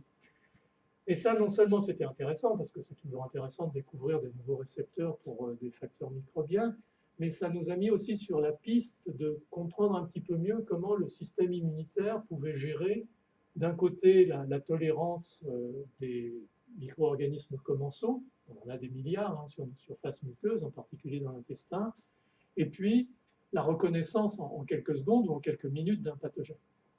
Et en fait là, on avait déjà une première donnée qui était que ce n'est pas la place pour une bactérie d'être dans une cellule épithéliale. Et donc ça doit être considéré comme un danger.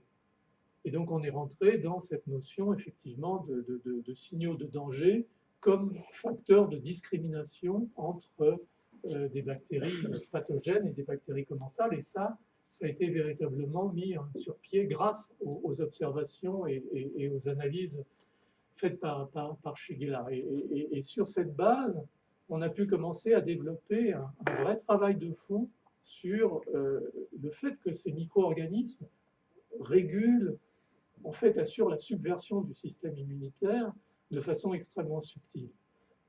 Ils ont besoin de creuser de l'inflammation initialement parce que ça nécessite, en fait, pour l'invasion, qu'ils explosent au fond de la barrière épithéliale intestinale.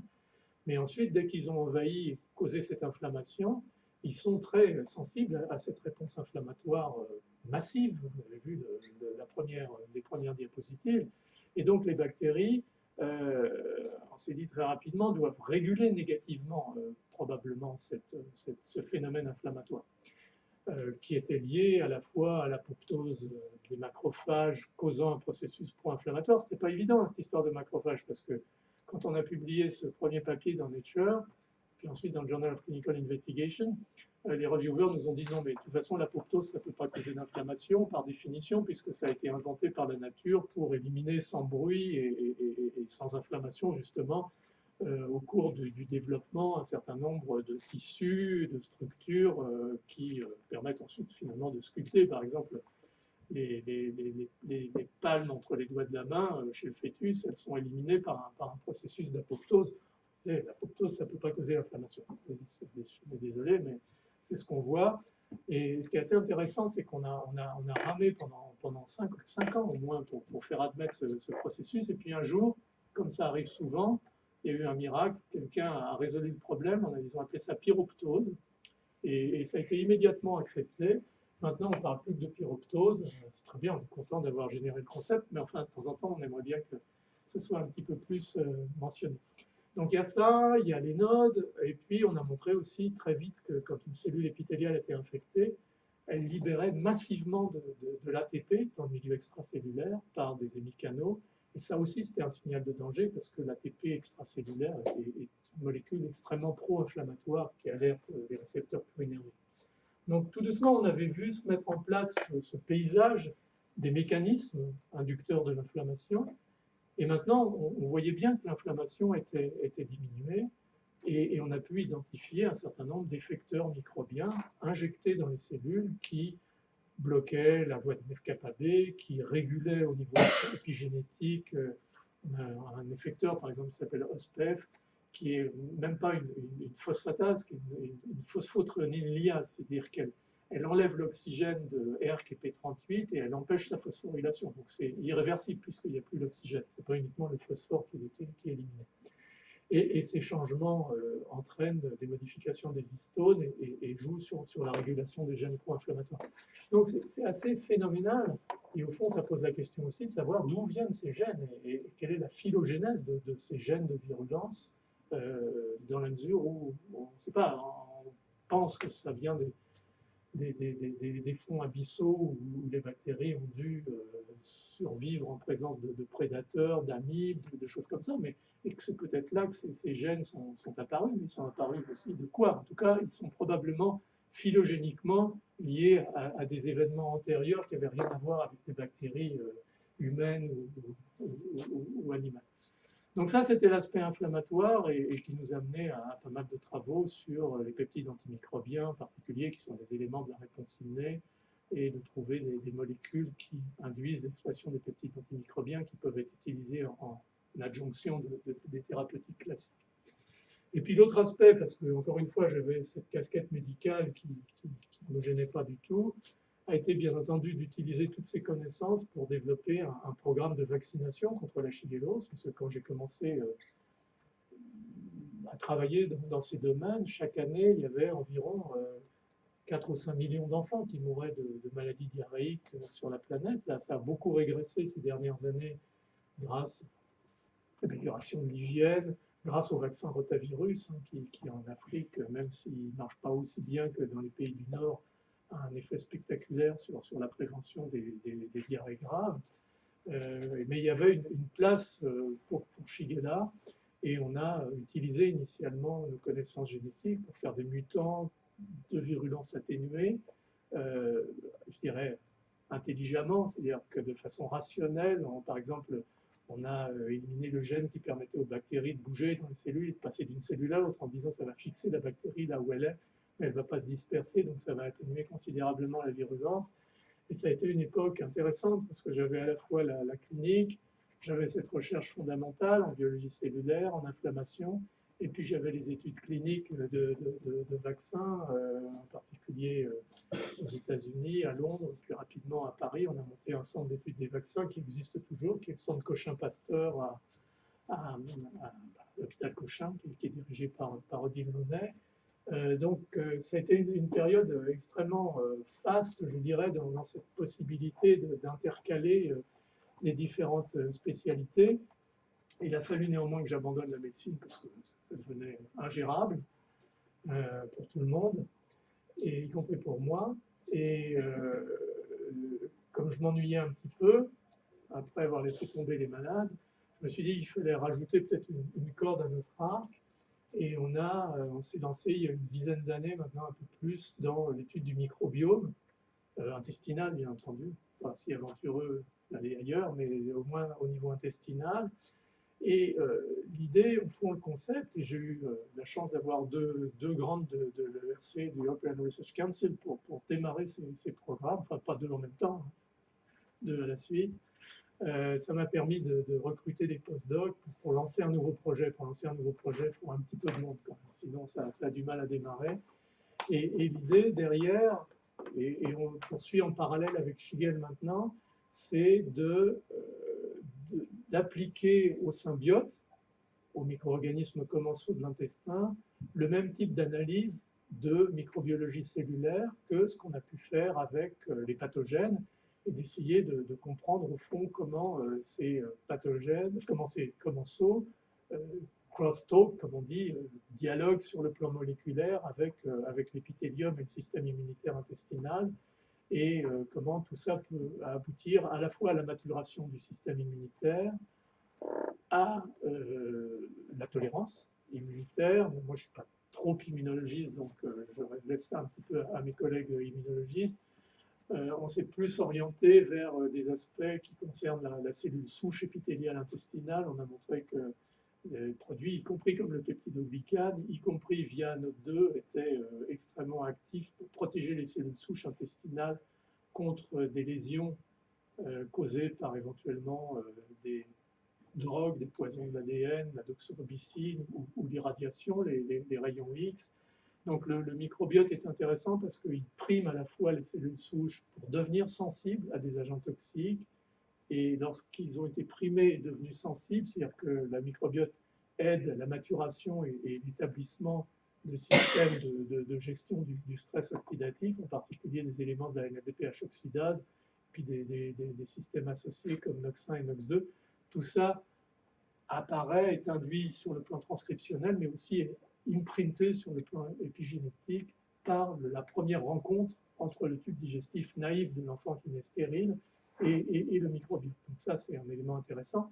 Mais en même temps, les cellules souches deviennent extrêmement sensibles au stress oxydatif, et ce que fait le microbiote, en particulier par l'intermédiaire des molécules NOD et du muramide dipeptide, c'est d'activer l'autophagie et de protéger contre ces conséquences du stress oxydatif, en particulier les dégâts mitochondriaux et autres lésions cellulaires.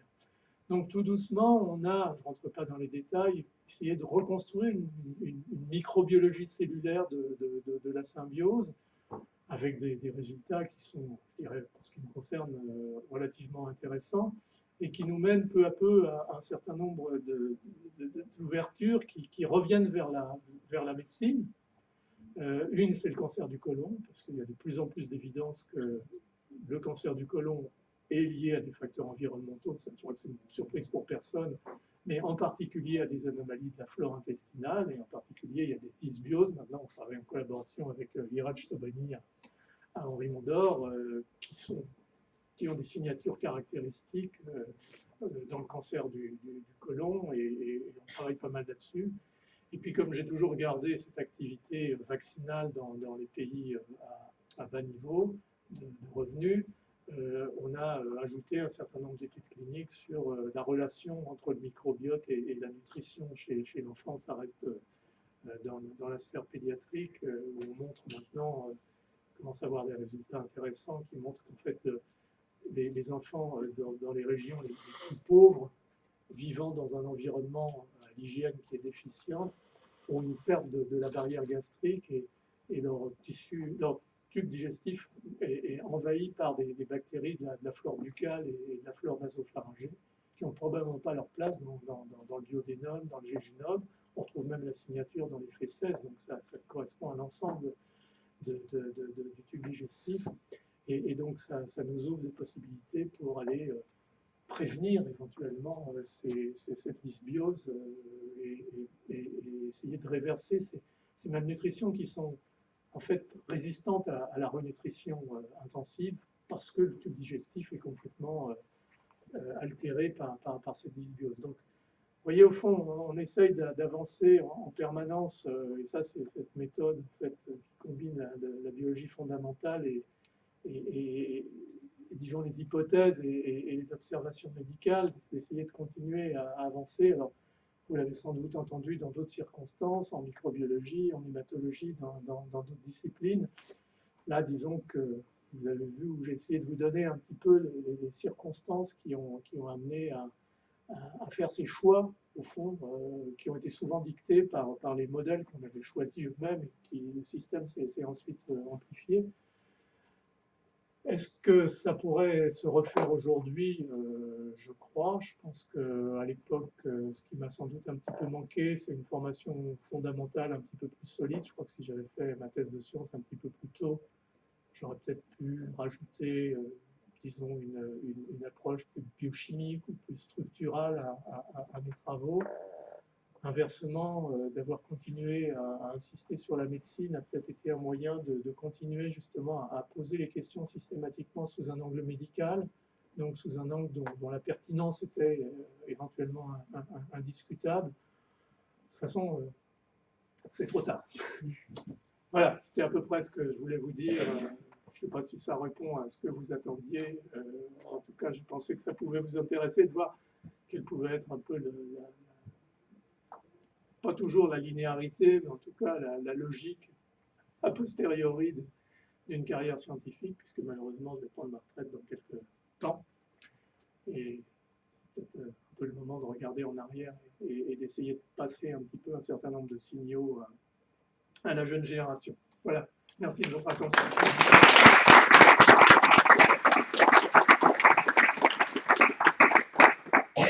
Je suis à votre disposition pour discuter de choses plus spécifiques, de problèmes métaphysiques sur est-ce que je fais de la science, est-ce que je fais de la médecine, est-ce que je fais les deux, est-ce que je fais autre chose, la banque. Voilà.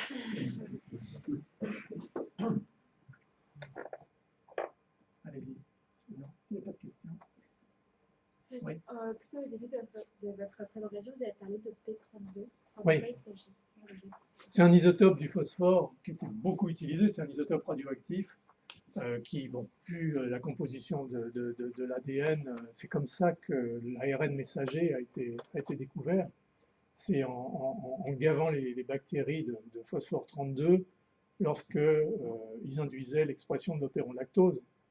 Et du coup, ils voyaient un composé qui était énormément radioactif, qui se dégradait d'ailleurs très rapidement. De toute façon, les ARN messagers des bactéries se dégradent très très rapidement, mais sinon ils ne l'auraient jamais chopé. Sans le P32, je pense qu'on serait encore à courir, peut-être avec maintenant, il y a d'autres méthodes, mais on aurait attendu probablement encore 10 ans pour découvrir l'ARN messager.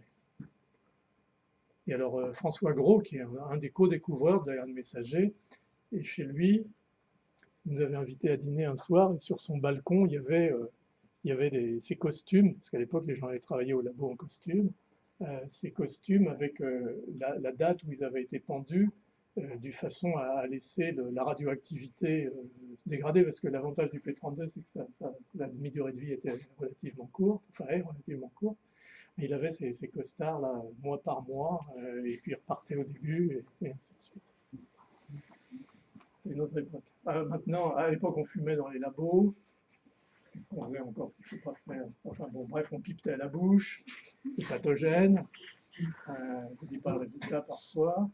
On faisait plein de trucs marrants.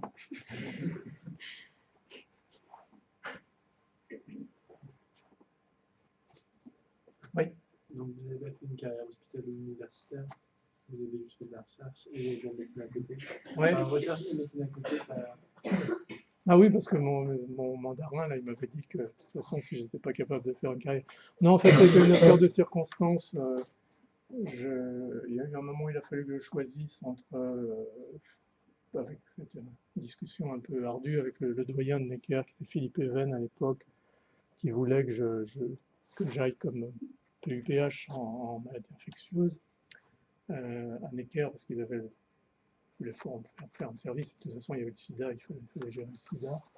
Mais ils voulaient que je transfère mon labo à Necker. J'ai beaucoup hésité, et puis j'étais tellement bien à l'Institut Pasteur, j'étais tellement déjà imprégné de tout ça, ça paraît ridicule de le dire comme ça, mais que j'ai préféré laisser de garder la carrière hospitalo universitaire. Ce que je regrette un peu, pas tellement pour l'aspect carrière hospitalo universitaire, mais pour ne pas avoir trouvé un moyen de rester en contact avec les patients. Parce que ça j'aimais bien. C'était une dimension à la fois médicale et sociale, et quelque chose qui continue à me manquer un petit peu. Enfin, pas tout faire, je participe à beaucoup de commissions, de comités, de trucs. Je fais de la recherche biomédicale quand même, de toute façon. Mais le malade, ça manque un peu. Donc voilà, mon grand copain Alain Fischer, lui, il a fait un complètement différent. Hein. Il est rentré dans un cycle d'emblée hospitalo-universitaire, et puis ça a très très bien marché. Il a réussi, lui, à développer une recherche fondamentale de très très haut niveau à partir de son travail clinique, ce qui est aussi tout à fait exceptionnel. Je crois qu'il y a beaucoup de solutions. Hein. Il n'y a pas une solution exclusive.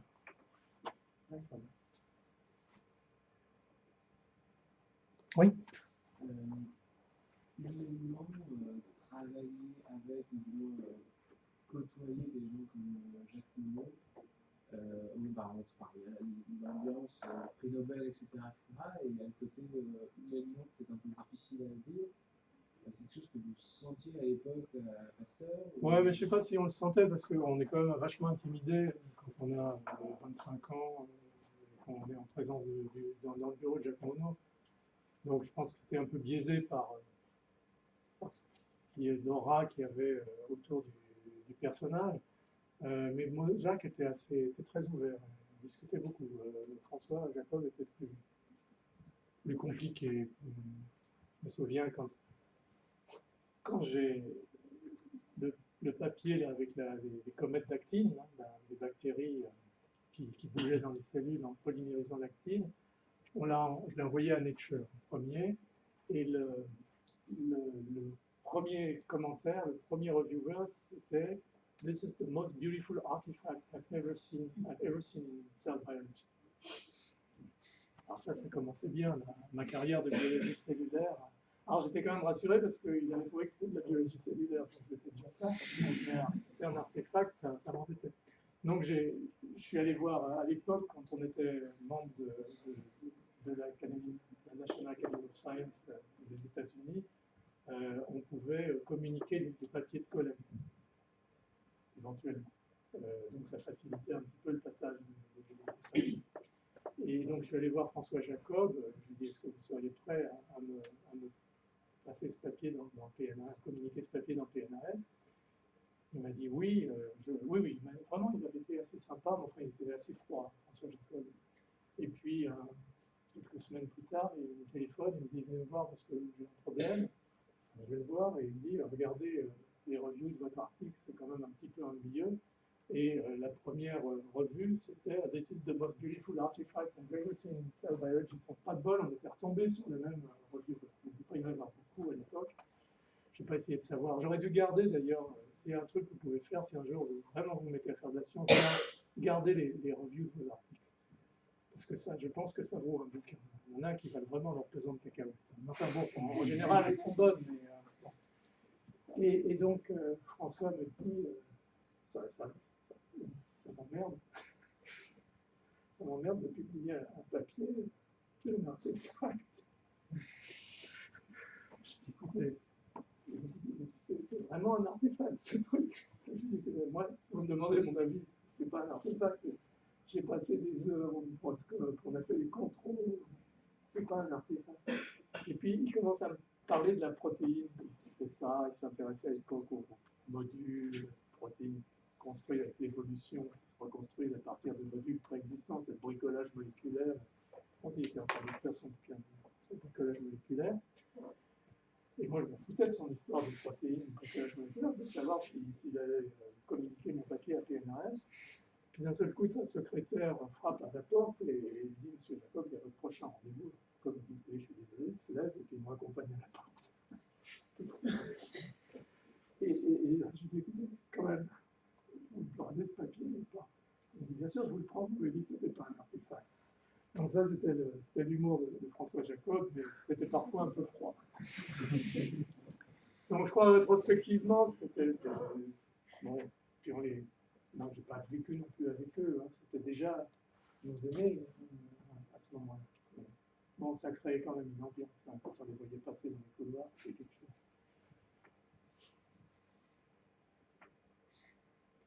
Oui. Voilà, vous n'avez pas parlé de ça, et c'est un peu bien avant, mais j'aime bien poser cette question des chercheurs qui intègrent une vision un peu humaine. Est-ce que vous avez une idée de comment renverser la monarchie science nature dans la science, et qu'est-ce que vous pensez de l'open source?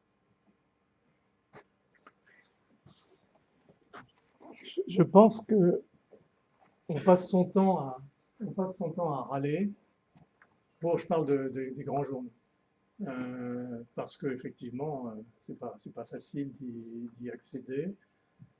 Je pense qu'il y a effectivement une dictature des grands journaux sur la science qui, je crois, est une mauvaise chose, dans la mesure où souvent cette dictature est assumée par, j'ai rien contre les jeunes, mais par des éditeurs qui sont souvent des scientifiques qui n'ont pas nécessairement réussi leur carrière scientifique, sinon ils auraient continué à faire de la science. Donc il y a un jeu là-dedans un petit peu pervers et désagréable, et il y a, c'est certain, un formatage imposé. C'est un peu comme en patinage artistique, si on fait des figures libres, on se casse la figure, si on fait les figures imposées, on a plein de points. Qui est désagréable. Moi, je vois récemment, on a soumis ce papier à Cell, où on montrait qu'une bactérie qui est censée être une bactérie causant, enfin, participant au cancer du côlon, en fait, n'est pas du tout une bactérie qui est oncogène, mais qu'elle bénéficie de l'environnement créé par une mutation APC qui cause le cancer pour, en fait, se développer dans l'intestin. Je vous passe les détails. Et la réponse de l'éditeur, ça a été non. Si vous aviez prouvé que cette bactérie était oncogène, on était intéressé. Mais comme elle n'est pas oncogène, on n'est pas intéressé. Alors que je crois que c'est encore plus intéressant de pouvoir montrer que ce que tout le monde croit n'est pas la réalité, et de renverser complètement la machine. Donc je pense qu'il y a une dictature, et il y a effectivement de la place pour des journaux, des systèmes de publication, eLife et autres, qui challengent un petit peu cet impérialisme des grands journaux. Maintenant, et ça revient un petit peu à la discussion, ce que je disais au début, sur la façon dont on recrutait les scientifiques. Hein, vous avez entendu ça. Bon. Tant que nos organismes de recherche, les comités de sélection et autres, prendront leurs décisions, ou l'ANR, prendront leurs décisions à la fin dans des débats parfois sanglants sur la liste des publications dans Nature, dans Science et dans Cell, on sera au même point. Et moi, quand je dis à un de mes étudiants, on va publier ça dans eLife, il me regarde en rigolant, en me disant, non, mais tu ne penses quand même pas que pour la première soumission, on va l'envoyer dans un journal de ce niveau-là. Donc, tant que au fond, réflexe de publier dans les très grands journaux restera à la fois imprimé dans le cerveau, je ne sais pas si c'est épigénétique, parce que ça a l'air de passer d'une génération à l'autre chez les étudiants et les post-docs, mais tant que les comités n'auront pas peut-être le courage parfois de sortir de ça et d'aller voir véritablement, de décortiquer la découverte scientifique, ce qu'a fait véritablement l'individu, s'il l'a fait tout seul, s'il l'a fait dans un environnement particulier. Moi, je suis dans des jurys de prix scientifiques, disons de haut niveau, quand on regarde même pas les papiers, on ne discute que de la découverte scientifique. Je veux dire, il y a des prix Nobel qui ont été donnés sur des papiers dans JBC. Donc, je suis assez d'accord avec vous, mais en même temps, on est pieds et poings liés par tout ça. Non, vous avez une idée encore plus radicale et... Bah, vous voyez que c'est tout de suite émotionnel parce qu'on vit en permanence dans cet environnement-là.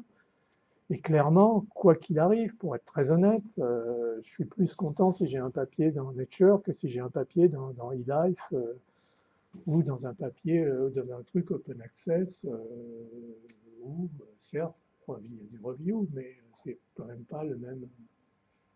Donc il y a un problème qui n'est pas résolu. Et je pense que nos organismes ne jouent pas non plus le rôle qu'ils pourraient jouer dans ce domaine-là. Alors vous, par exemple, participant à un jury, une commission, finalement une instance décisionnelle sur le futur de nos 500, comment est-ce que vous organisez entre vous pour essayer justement d'avoir une modification de ces schémas-là, de cette espèce de on va regarder les piliers, on va... Bah, ça se discute souvent au fond, quand on fait une sélection, par exemple, pour un grant, pour un financement ou pour un poste, on se retrouve avec une shortlist, avec parfois sur cette shortlist des gens qui n'ont pas des publications du même niveau éventuellement que d'autres. Et puis, il y a des disciplines qui vont plus facilement dans les très grands journaux, les neurosciences, la biologie du développement, certains aspects de la biologie cellulaire. Microbiologie, c'est pas pareil. Et nous, on en souffre beaucoup, à la fois parce que culturellement, on a été formé à publier nos papiers dans le Journal of Bacteriology ou dans des choses qui sont plus des journaux de discipline, mais aussi la microbiologie n'est pas toujours bienvenue. D'ailleurs, Nature, pour capturer la microbiologie, a créé récemment Nature Microbiology.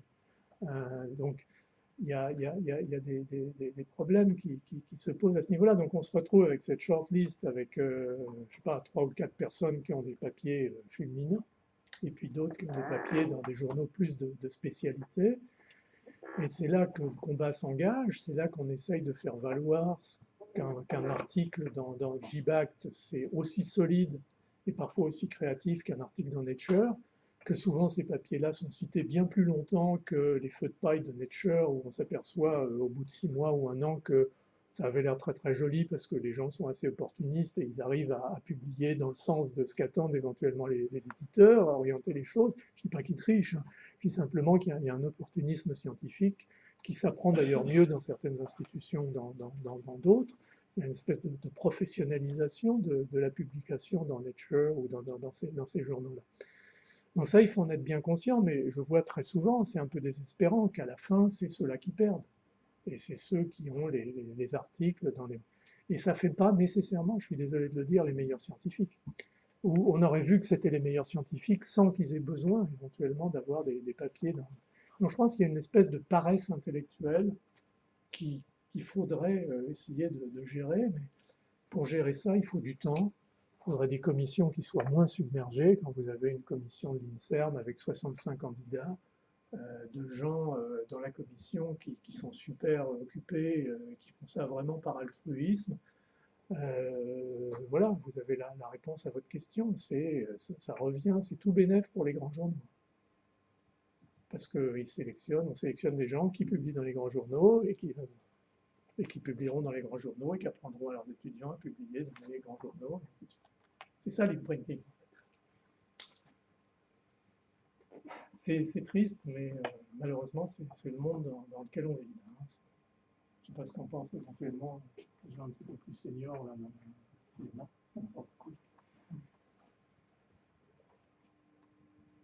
On peut vivre très bien sans papier dans Nature. Bon. Du coup, j'avais une question encore sur le médecine et recherche. Vous nous avez expliqué que vous ne vouliez pas transférer votre labo à l'hôpital, et du coup, pourquoi est-ce que vous n'avez pas juste refusé la position de VIPH et continué à faire un peu de médecine? Oui, c'est ce que j'avais fait, oui. Ok, et donc au final, pourquoi est-ce que... Enfin, qu'est-ce qui a fait que vous avez fini par arrêter? Vous avez arrêté quand? Oh ben, j'ai arrêté en 2000 parce que bon, j'avais monté toute la consultation de SIDA, qui a été un boulot, hein, parce que bien sûr, pendant 10 ans, 15 ans, entre 1982, 83 et 97, c'était la guerre, hein, le sida, c'était épouvantable. Pour les malades, pour commencer, et pour le personnel médical aussi. Et je crois que j'étais un peu fatigué. Et puis quand les trithérapies sont arrivées, franchement, c'est devenu vraiment chiant le sida, parce que c'était, on distribuait des pilules, on regardait s'il y avait des effets secondaires, mais enfin la maladie, elle avait quasiment disparu. Et je ne me suis pas senti la force avec tout ce que j'avais fait au labo, avec mes essais cliniques de vaccins et autres, de recommencer. Il y a un moment où il faut savoir passer la main. Mais ça, c'est plus affaire de circonstances qu'autre chose. Mais enfin, c'était un choix aussi de rester à l'Institut Pasteur. Vous aussi, du coup, vous avez fait un postdoc après votre Est-ce que pendant ce temps-là, vous pouviez continuer à faire de la médecine aux États-Unis? Non, quand j'étais aux US, de toute façon, on ne peut pas faire de médecine aux US parce que c'est à moins d'y partir pour une durée prolongée, et passer certification et autres, c'est en fait retourner à la fac. Merci. D'ailleurs, j'ai refusé plusieurs postes aux États-Unis de recherche avec une dimension hospitalière parce qu'à chaque fois, ils voulaient que je prenne le service hospitalier au Rockefeller ou à NYU parce qu'il fallait retourner à la fac. Et donc ça, je disais, bon, il y a un âge pour tout. Même si je me suis beaucoup amusé à la fac, ça m'a amusé qu'à moitié. Et du coup, j'ai perdu le fil. C'était quoi la question? C'était ça le point parler, mais du coup, est-ce que c'est pas... Enfin, ça n'a pas été compliqué de revenir et recommencer à faire de la médecine? Ah non, mais donc, pendant que j'étais au Walter Reed, il y avait en fait, le Walter Reed, il y avait l'institut de recherche, puis à côté, il y avait l'hôpital de... En fait, c'était l'hôpital de US, c'était l'hôpital de référence de US Army, comme vous diriez le Val-de-Grâce, par exemple. Et donc, j'allais faire, comme j'avais mes collègues, plusieurs étaient médecins à l'hôpital et ils faisaient leurs recherches dans le même labo que moi. On faisait la visite ensemble. C'était sympa de faire la visite avec des médecins d'une autre culture médicale. Ils ne raisonnent pas tout à fait comme nous. C'est assez intéressant. Et j'ai vu un peu la différence vraiment entre la médecine française et la médecine américaine. Moi, j'étais très la clinique, machin. Eux, ils étaient très examen biologique, pourcentage, s'il y a ça, ça, ça, ça et ça, c'est un de plus, s'il y a ça, ça, ça et ça, c'est fluide. C'était beaucoup moins intuitif, mais c'était assez marrant, j'ai appris beaucoup. C'était un bel hôpital. Enfin, devant mon labo, j'avais la maison où Eisenhower était mort. Il avait été hospitalisé à la fin de sa vie au Walter Reed. Enfin, il y a des morceaux d'histoire aussi. J'ai toujours été fasciné par l'Amérique. C'est une histoire de gosse. Et j'ai passé 2 années merveilleuses aux États-Unis. Et pour moi, ça reste encore un passage obligatoire pour un jeune qui veut faire une carrière scientifique, parce que on apprend à la fois, parce que c'est à condition de choisir un bon labo, hein, il y a des mauvais labos aux États-Unis, il ne faut pas rêver non plus. Mais c'est une façon de faire la science, un optimisme, une espèce d'enthousiasme, une ouverture. On approche des choses qu'avait dit mon patron quand je suis arrivé au Walter Reed. J'étais rentré très poliment dans son bureau à la française et en sortant, j'avais fermé ma porte. Il m'avait engueulé en me disant je ferme jamais ma porte. Et j'ai compris après pourquoi. Je n'ai plus jamais fermé ma porte. C'est des petits détails comme ça de la vie quotidienne dans les labos qui font que l'étudiant va venir ou pas dire qu'il a un problème, qu'il a un petit souci. Il y a tout, c'est très subtil, c'est des petites comme ça choses, mais qui font, mise bout à bout, une différence culturelle qui est assez notoire. Et moi, ça m'a laissé des traces et j'ai beaucoup appris aux États-Unis. Je pense que ça reste encore un passage obligatoire. Un passage obligatoire aux États-Unis ou à l'étranger pour voir autre chose? Je dirais aux États-Unis. Royaume-Uni et aussi un peu dans la mentalité anglo-saxonne, mais je trouve l'ambiance dans les labos anglais est quand même plus pincée qu'aux États-Unis. Il n'y a pas cette espèce d'ouverture, de bonne humeur permanente. Et c'est pas uniquement un labo, j'ai vu ça quand je suis parti en sabbatique, pour des sabbatiques courtes dans plusieurs labos. Bon, bien sûr, on peut aller en Suisse, on peut aller en Allemagne, sur la qualité scientifique, il n'y a pas de discussion, mais sur la dimension culturelle et humaine, je crois que l'expérience américaine reste une expérience pour moi incontournable. Après, c'est mon avis.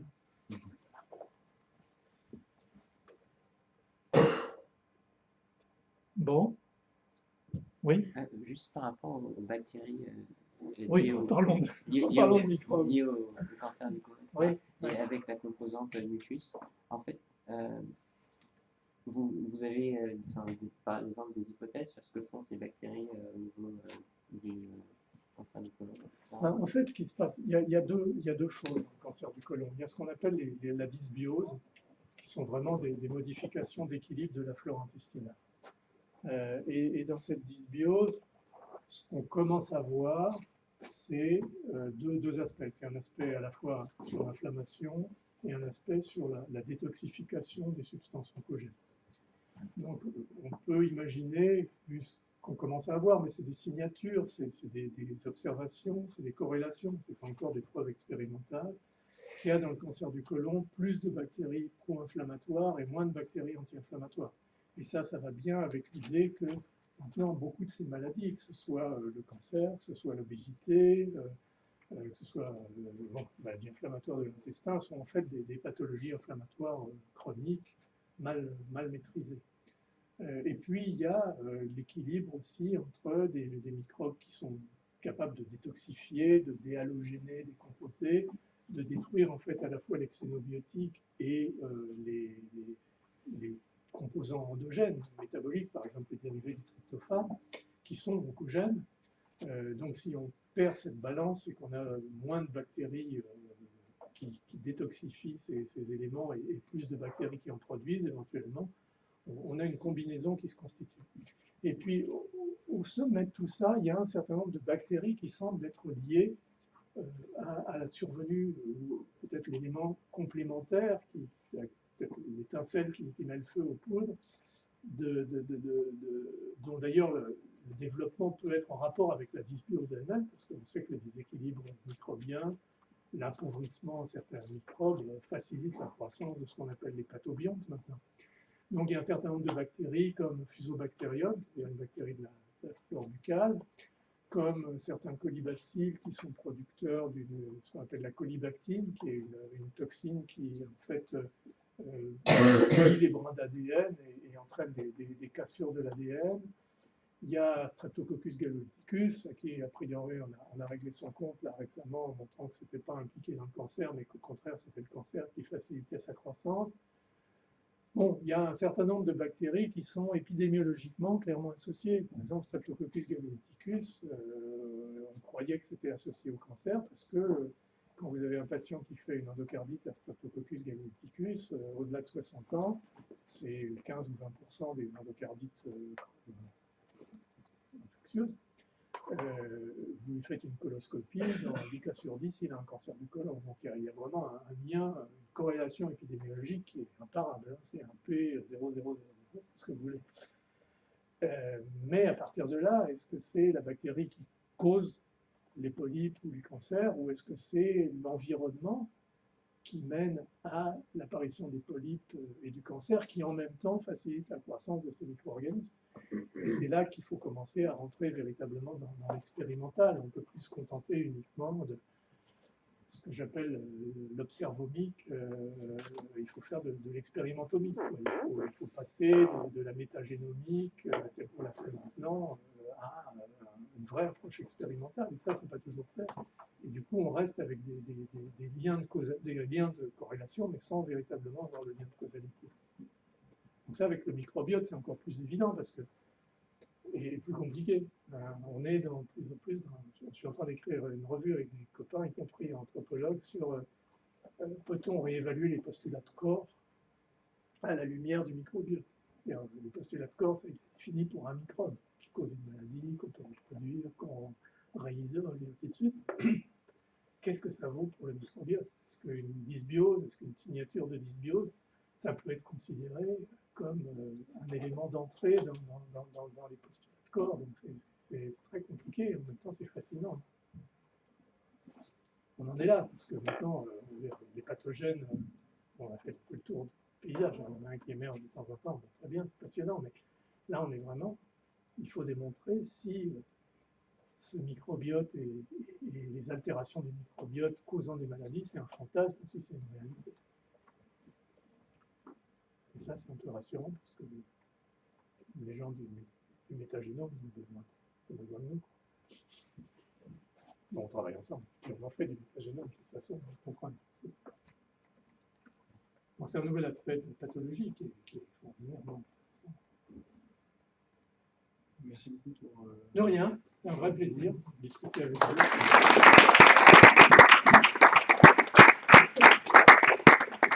C'était qui mon prédécesseur microbiologiste? Ah oui, bon, oui, bon, ça, c'est pas la microbiologie, c'est l'épidémiologie. Oui.